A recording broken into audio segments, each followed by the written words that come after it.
Good morning and welcome to the Alexium International Group investor webinar for the first half results for the financial year 2026. My name is Simon Moore and I'll be presenting today in conjunction with the company's Chief Executive Officer, Billy Blackburn. I'm currently the interim chair of the company and look forward to sharing this information with you today. Just by way of background, the last 6 months has been both a tale of great successes and a few challenges for the business. On the challenges side, the end markets for the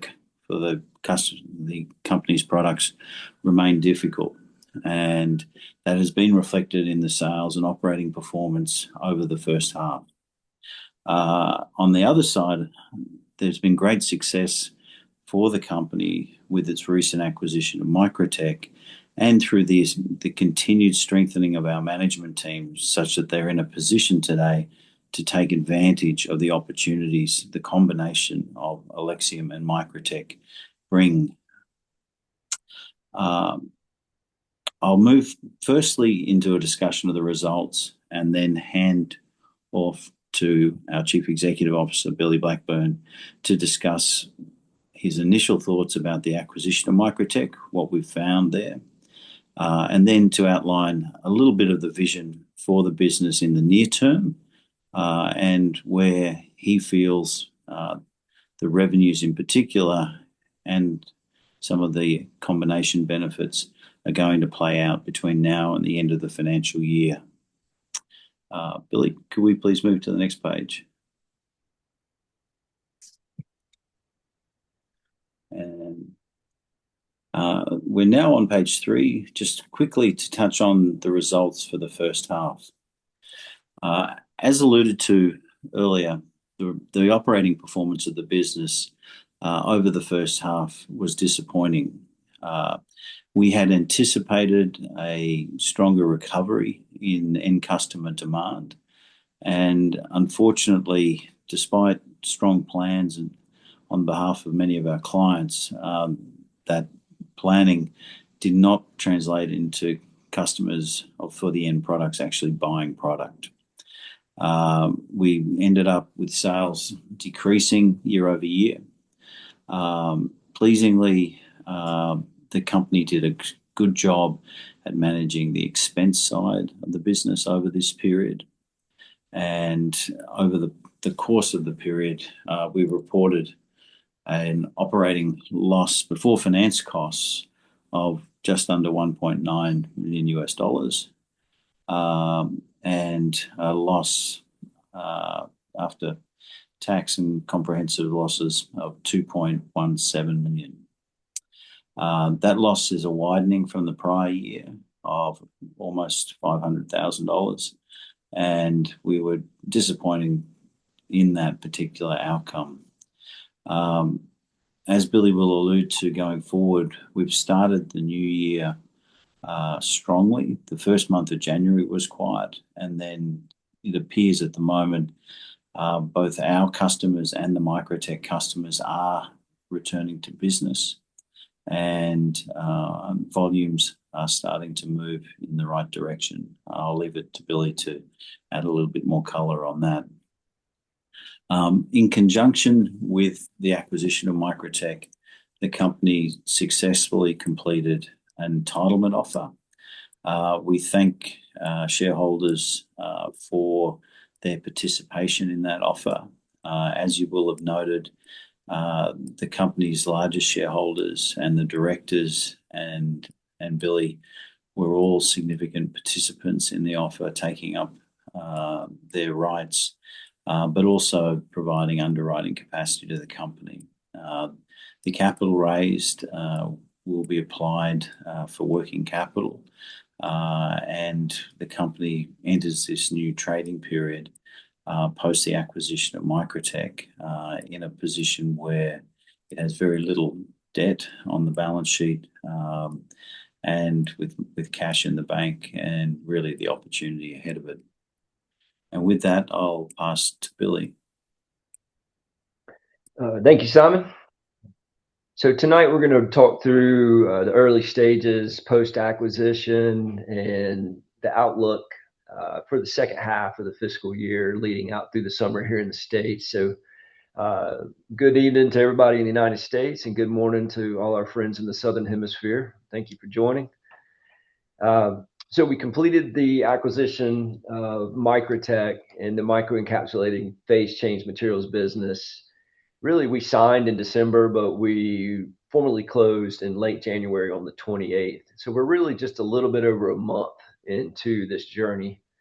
And it's been quite positive. And I'm going to lay out tonight the outlook, but also where we are early in this. And, did we get what we believe we were buying? I'm going to answer that question. And well, I'll just go ahead and tell you, yes, we did, and I believe it's actually better than we thought it would be. Which is, these things kind of go when you acquire something, you find out after you close what you really have, and we believe it's been a very good purchase, and it's created a lot of momentum, and it's catalytic to our growth. Actually, going to expedite the turnaround for Alexium and good results sooner than anticipated. So, what all did the acquisition add? We acquired, it was an asset transaction, has been detailed back in the announcements in December. So, we acquired the intellectual property of Microtech. And Microtech is one of the original microencapsulation businesses in the United States and really in the world. And it was born out of actually the original business was doing microcapsules for paper that replaced carbon copies. So it was microencapsulated inks in paper that when you would put the pressure on it, it would transcribe to the next layer. So that was some of the early technology that was born out in a company called National Cash Register, NCR, back in the 1960s and 70s. And then the owner of Microtech took the business into other markets from there. So there was deep intellectual property there, a number of patents. In the US, patents have a life cycle of about 17 years. So some had timed out, but there were a number of new patents that came with the business, and we bought that intellectual property. And some was akin to the technologies of Alexium, and some were quite unique and really broadened our technical scope. We did take a long-term lease at the Dayton, Ohio manufacturing facility, and that's instrumental to our integration backwards into manufacturing. We've been using contract manufacturing since the inception of Alexium, and this allowed us to bring manufacturing under roof. So we leased the facility, the actual building and premises, but also as part of the asset transaction, we leased all of the equipment that will be operating, and we're up and running. And again, over 30 days of production under belt now. We bought the customers and all the relationships there, all the key employees, everyone that was employed at closing came over, and we bought all the active inventory of the business. So the combined business now have 16 patents. So that's Alexium and Microtech, and then we have several pending that we're working on finalizing now. Um, it allowed us to significantly improve our microencapsulation technology, integrate our manufacturing, and then overlay our formulating technologies to that manufacturing. So it was a nice step forward for Alexium in vertical integration. So the rationale behind the transaction was really, and one of the colloquialisms we've been using here is 1 and 1 equals 3.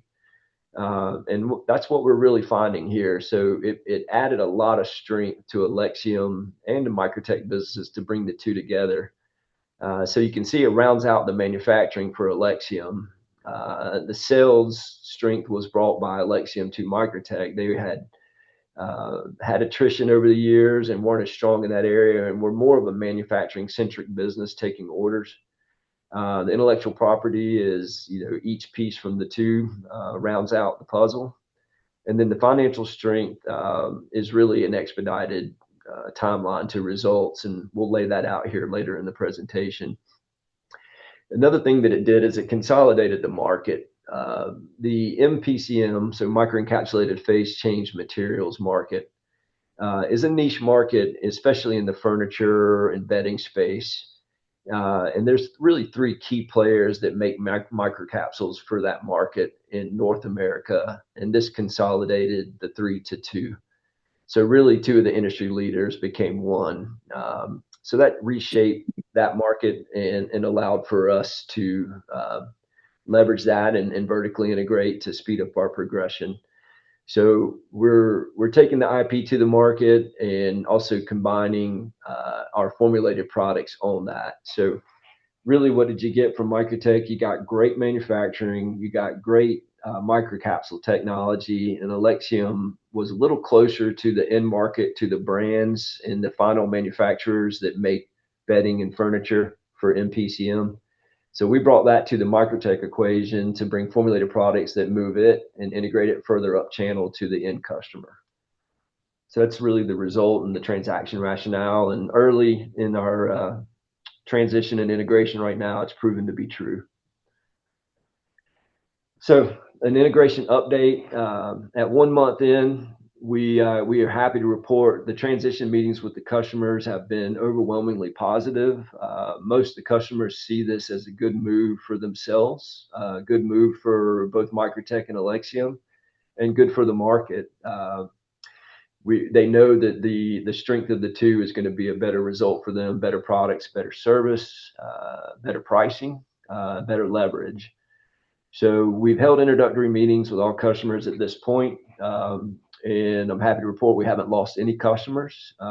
Everybody remains signed up, and actually, with the market outlook turning up right now and a lot of activity starting to ramp, it was perfect timing. So we actually are growing sales on a lot of the legacy customers of Microtech now. Forecasts are ramping. So we're also collaboratively working with that customer base to improve our manufacturing efficiency and quality. Microtech, like Alexium, had weathered a long storm and a drought in the bedding market, and it had taken its impact on their ability to maintain capital and keep things at tip top ship shape. Now we're moving the capital into the business. We've brought the results and extra hands and legs from our team to make a lot of improvements in the manufacturing efficiency, improvements in the quality. And that's one of the things that the customers are responding quite well to. They're already seeing that improvement. We're already circulating samples, data reports, and shipping initial volumes. And the feedback and the results have been quite positive for such a short window of time. In the operations area, we've identified several process improvements that we're going to implement by the end of FY26, so our midsummer here in the States in June. We've got some really aggressive goals, and we're already deep into them for process improvements. With what we were bringing to them, the added volume of Alexium to that plant is allowing the throughput, which gives the pounds and the dollars to make significant improvements as we move forward to ramping. So the dollars and the volume to make efficiencies are funding it. And the customers are quite tickled about that. There's techniques that improve the efficiency and lessen the operating costs, and approaches that utilize our legacy contract manufacturing processes in larger capacities to achieve immediate scale. And I'm going to lay out a little bit what it means. We're going to put a term in front of our investor base tonight that's called co-man, and that's really just a nickname for contract manufacturing. But our strategy is the deployment of our in-house manufacturing with the newly acquired Dayton facilities and our contract manufacturing partners. And the marriage of the two gives us some really good leverage to gain some short-term efficiencies that are really low capital. So low capital gains that result in earnings and higher revenues in the window between now and June. Also, these techniques implement immediate quality control, and that's going to reduce rework and quality issues. So we've made a few improvements to the processes by merging the best practices of both companies that are immediate quality improvements. Again, the customers are quite tickled about that. And then on to facilities and systems. After our detailed review, we're moving to a new ERP system. Not new to Microtech, but new to Alexium. We we didn't want to take a third option because it would have been really starting over from scratch. So we did a parallel review of the enterprise system of Alexium side by side with Microtech's legacy systems. And we determined actually the Microtech system was a better fit for the manufacturing organization we're becoming. It had adequate and CRM attached to it, but it had a superior accounting system and a superior manufacturing resource planning module. And that's really what tipped the decision to go with theirs. It also allowed us to start a new instance of that software to really take this opportunity with the merger to start a new and have a clean, more simplified approach to scale upon as we grow the business. So we're moving to their ERP system. We'll run ours in parallel this year up until our June closing out FY26. And then we'll switch over to the new ERP and keep the legacy data in the background. We thought that was the best way to de-risk the transition and to give us time to try on the new system and work out all the kinks before we start FY27 and start to pile on even more volume. And then the control systems in the plant, they were adequate and they'll be maintained going forward. All the facilities were in good working order. We'll be making some minor upgrades to small equipments over the coming weeks. And those are minor things like seals and pumps and repositioning some lines just to gain some initial efficiencies and process improvements. And we're really looking at process safety in the facility. And it was quite actually in good shape and a good asset that we've purchased. We're just tuning things, so it wasn't a major turnaround required there, just some tweaks to get it ready for, again, increased volumes. So we've rewritten our operations plan mid-year. We came out of December into January with we had to do a whole tide change around operations with us taking on direct manufacturing under roof and staffing, and we had to adjust the strategy and the whole plan for the second half of our fiscal year to make sure we're ready and make sure we have a good plan and the right people in place for that. So we're going from a primarily outsourced production model to manufacturing centered business. And that really means we're moving towards a goal that's probably going to be about an 80-20 split by the end of this calendar year. So by the end of December of 26, we expect to have about 80% of our chemical manufacturing. So let me be clear. It may not be by dollars, 80%, but it'll be by volume. So that's our microencapsulated PCM, our formulated coatings from microencapsulated PCM, and then our formulated flame-resistant products. We expect to have 80% of that production in Dayton by the end of the year and 20% in co-man contract manufacturing. And the whole point there was to improve margins, improve our control, get everything more scalable, and ultimately that culminates in long-term competitiveness. The strategy prioritized our disciplined asset utilization. And I'm going to step through that a little more detailed in the coming slides, but we're really wanting to maximize what we bought before we get into any capital requirements. We're going to have a phased capacity expansion approach, and then a selective use of the contract manufacturing partners to balance risk, capital efficiency, and to give us operational focus. So it's really three phases: maximize the efficiency of the existing assets. Step one. Step two, capacity utilization via labor utilization. So we'll add staff and shifts to get more pounds through the plant without hard assets and capital for more equipment. And then lastly, capacity expansion via capital expenditures would be the third phase. So this operations plan, building on the three phases. First, we're going to maximize the efficiency of the existing assets in Dayton.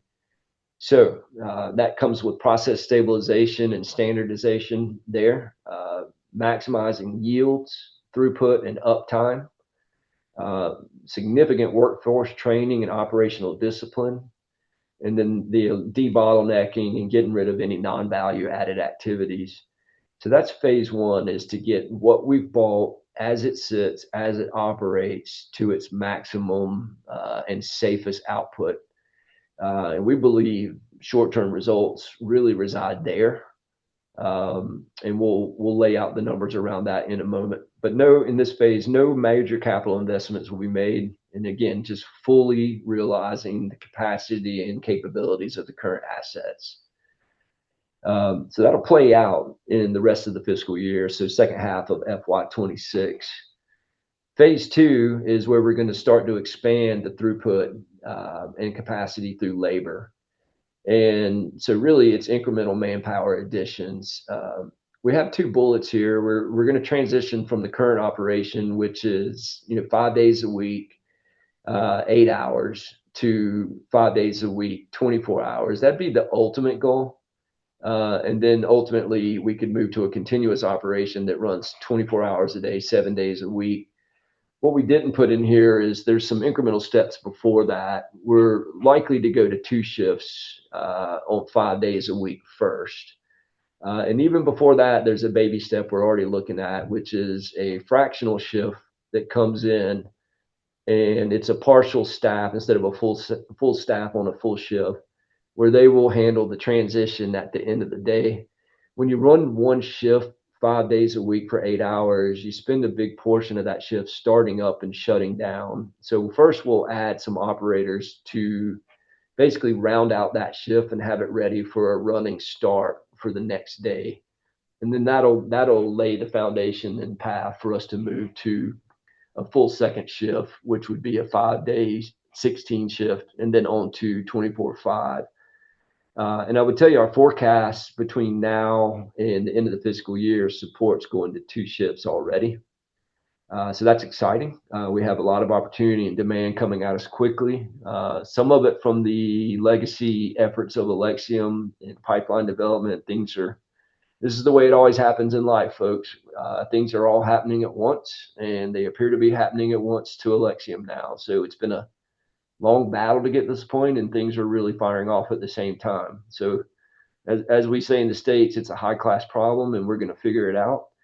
But we have a lot of demand coming at us right now. So, the focus is heavy on operations and how to get the pounds out and support the customer demand and to deliver the financial results all of you, our loyal shareholders, deserve. So this approach is going to get us there. Ultimately, we'd like to end the year possibly at a 24/7, but at a minimum running 5 days at 2 shifts. And demand will dictate that. And you'll have updates from us every 6 weeks, and we'll report on the progress here. Same plan we're going to stick with, and we'll tell you where we are in that phase. And then lastly, phase three, which I would anticipate is probably going to be into the calendar year of 27. And that's where we'll start to expand the plant through capital. And really what we have there is we have very efficient, capable equipment, but it may be undersized for the level of demand that we want to put through it. And that's on the front end of making microcapsules. There's a lot of capacity for formulating products, and we can really put out a lot of formulated pounds. But we may, in that window, bring in some bigger vessels to the front end of the process to generate more microcapsules to formulate from. And we also dry them and make powder. So there's a lot of derivatives that come off that initial process where we may want a more robust, bigger front end to the system. But more on that later. So that's the 3 phases. We think that's a conservative approach, and it gives us time to ramp, train, learn a lot about the business, learn about how to run it, learn where all the bottlenecks and efficiencies can be made, and take a conservative approach to really operational excellence and profitable operations.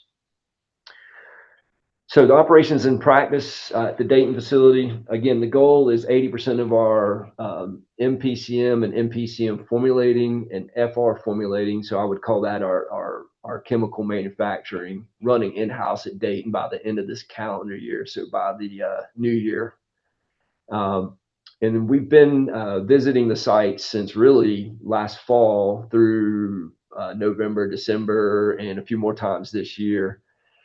And we've made several pilot batches during that time frame. And then throughout February, we confirm that we can operate at the required level to support the existing merged business.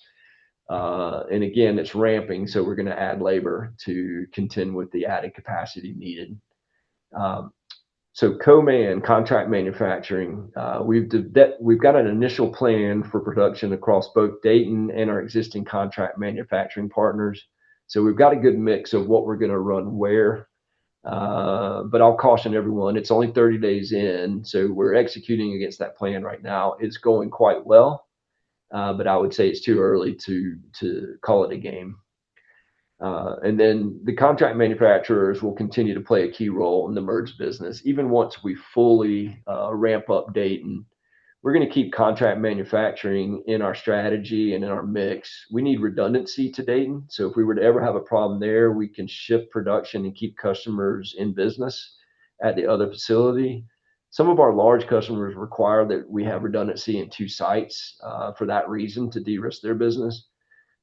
So it's likely we would probably never go to 100% in one site, that we would always have it diversified across a few different sites. And for now, to keep capital light, we're going to keep that for the Dayton facility split with our contract manufacturers for the near term.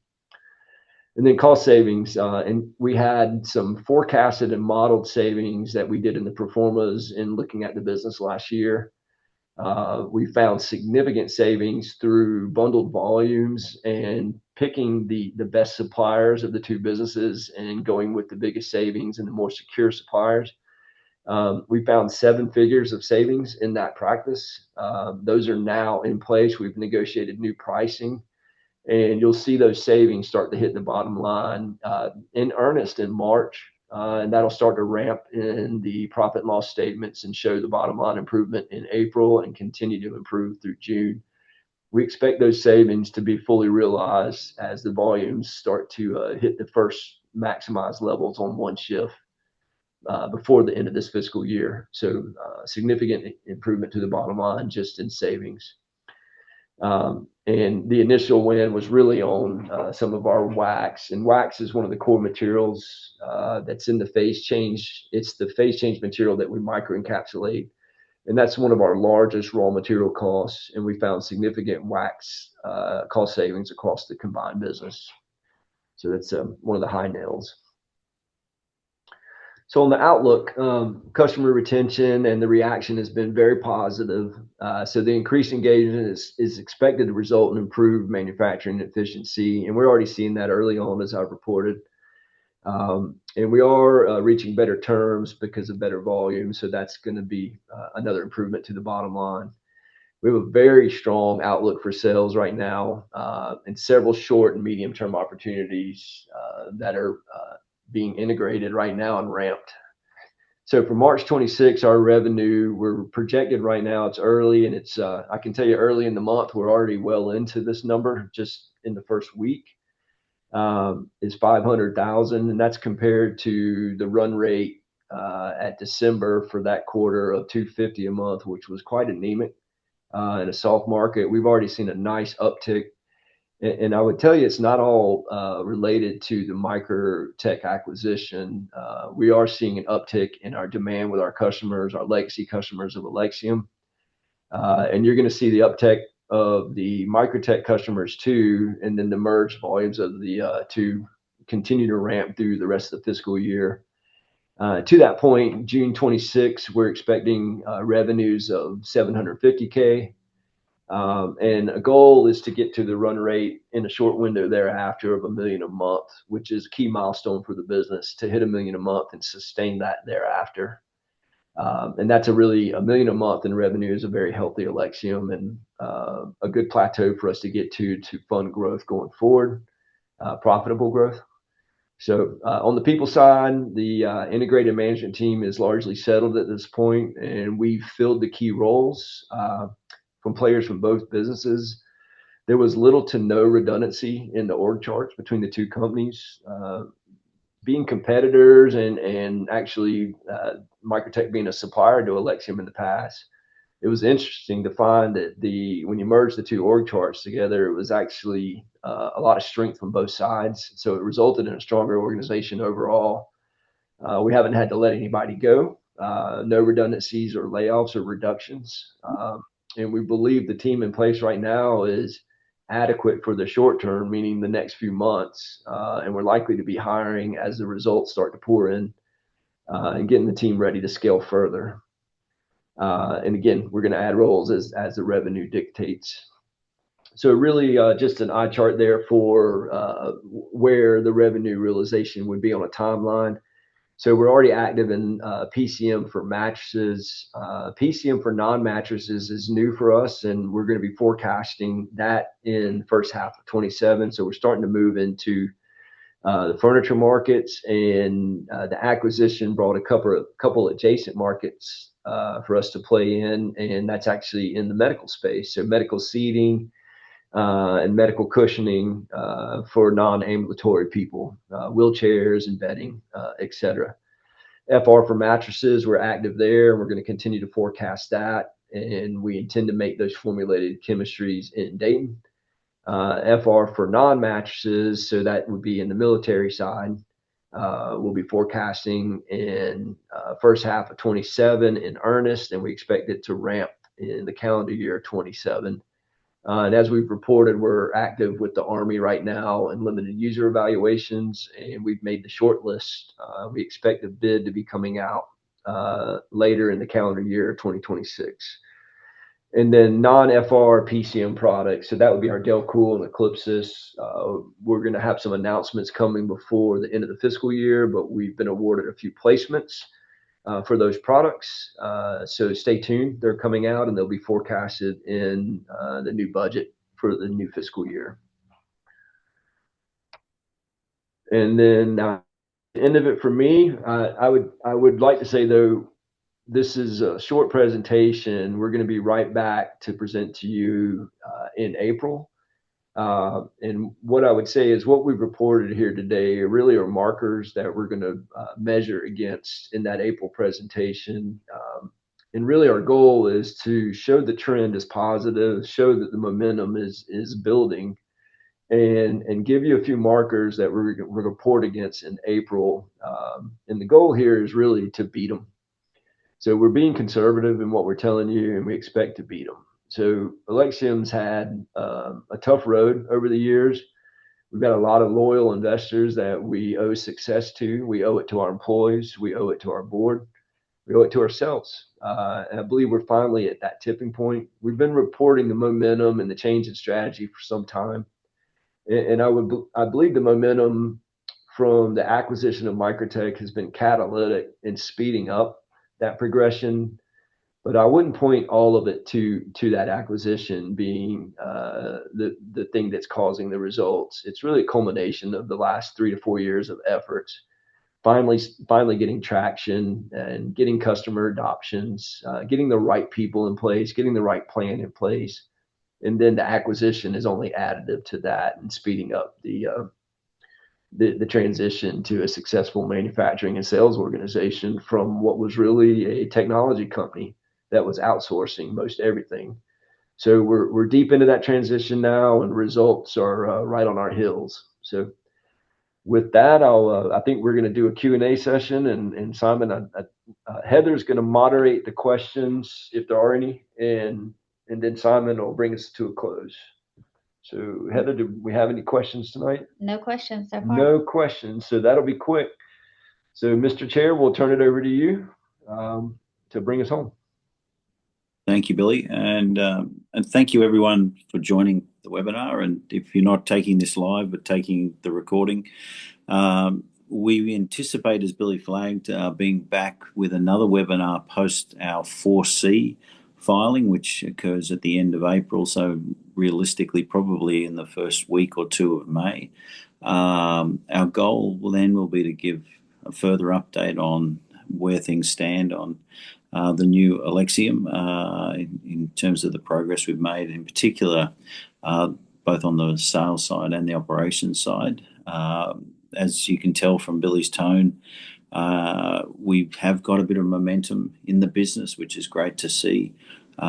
We've been fortunate that we've been able to welcome the Microtech people across their business into our business, and that's been a very seamless process. The combined group is functioning well, and we anticipate that'll continue to improve with the passage of time, especially as we ramp up volumes in the Microtech facility, which going back no more than about 5 or 6 years ago was a business which was doing more than $20 million a year in sales. And I think the facility unfortunately has sort of shrunken in the terms of its capacity through that time and the number of people it holds. But our aspirations are very much to take the Dayton facility back to the levels that it was operating at and beyond that, and at the same time continuing to grow with our contract manufacturing partners. And with that, I'll say good night to everyone. Again,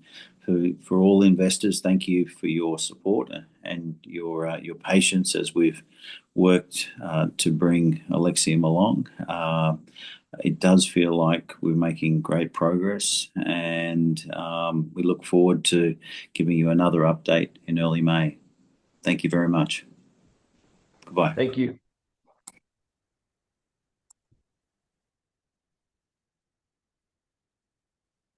So I have a question.